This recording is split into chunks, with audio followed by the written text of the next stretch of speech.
Hi there, Carr here. It's Pride Month, and even the title of this video is a dishonest and inaccurate framing of the topic. Religious freedoms are not, and have never been, and never will be threatened by the push for LGBTQ equality. This deceptive wording only serves to draw the argument away from the truth, which is that people and institutions are fighting for their right to be bigots. Same as always.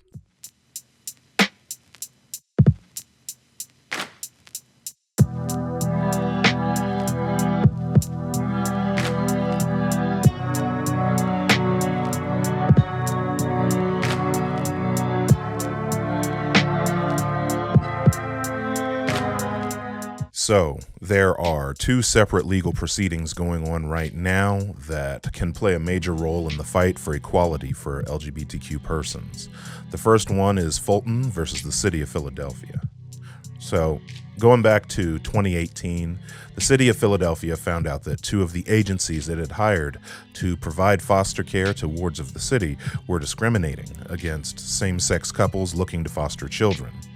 The agencies were informed by Philly that they would no longer have children referred to them if they didn't comply with the same non-discrimination requirements that all other foster agencies were being held to.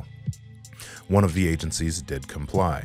The other agency, Catholic Social Services, instead opted to sue the city of brotherly love, claiming that they had a constitutional right to opt out of the non-discrimination requirement.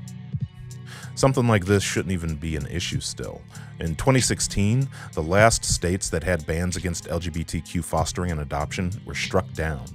This has already been settled. This is well-trod soil. But as we know, a great and morally righteous organization like the Catholic Church, who's always had the well-being of children as their top priority, I can't say that with a straight face. The Catholic Church has decided that this is the hill they want to die on. So, ever since 2016, organizations like Catholic Social Services, which I'll remind you, again, are recipients of taxpayer funding, have desperately been grasping for whatever bigoted straw they can get a hold of to allow them to continue to discriminate against the non-cishet community. Unfortunately, the Supreme Court has actually bothered to hear this case, and we are expecting a ruling soon on the constitutionality of excusing bigotry with religion. And that's what this is, actually. Churches and colleges may dance around the truth with creative and colorful language and dog whistles, but what they are trying to do is get judicial protection so that they can continue practicing bigotry. As expected, just about every major children's rights and foster organization has come out and condemned the stance of the CSS. Now, I mentioned schools earlier. The other reason that LGBTQ rights are in the news right now is because an LGBTQ activist group has filed a lawsuit against the U.S. Board of Education. Hunter versus the U.S. Board of Education. So this one is a little more complicated, but still boils down to the same goal. There are private schools taking in students with federally backed financial aid, or taxpayer dollars, that are practicing discrimination and using the Constitution as their defense for doing so. This is a great example of how the right has also twisted the argument so far away from the truth. Even the title of this video, which I used for clickbait, implies that there is any threat whatsoever to people's religious freedom if they can't be bigoted against non-cishet persons. But that is their lie. Their deception. The truth is there is no threat. None at all. A non-cishet person attending class next to a cishet person who disagrees with their existence doesn't invalidate or otherwise threaten the religious freedom of that cishet individual in no way, shape, or form, unless they consider discrimination to be a religious freedom. Yeah.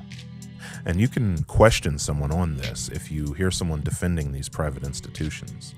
Ask them, how does allowing that individual to attend that institution infringe on someone's rights? That would mean that a person's religion suggests that that individual shouldn't exist in their space at all. Which, that's one thing, but to turn around and act on that belief in the form of discrimination and abuse, well, now that is your religious practice infringing on the rights of others. The religious right are the only ones doing something unconstitutional. One of the points of the complaint is to strip the religious exemption to Title IX. And yeah, I think that's a bold move, and I seriously doubt that the Supreme Court's going to rule in favor, especially the court we have now that was packed by the last president. But I think it's warranted. These private schools and institutions haven't really shown us that they are willing to move forward otherwise. And the current administration has signaled that it will vigorously, their word, vigorously defend the Title IX exemption that these schools have. The complainants are all or current former students of these private universities, and they all have a horror story to tell. Stories of being denied housing and medical care, coercion, threats of expulsion, conversion therapy, and good old-fashioned bullying.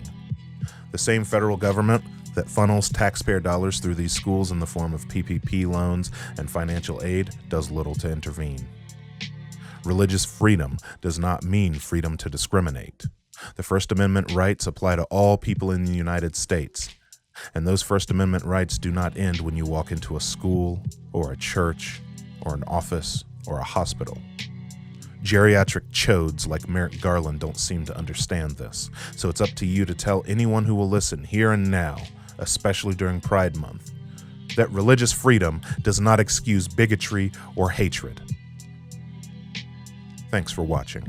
If you enjoyed the video, make sure to click like and subscribe, and click the little bell to receive notifications about new videos.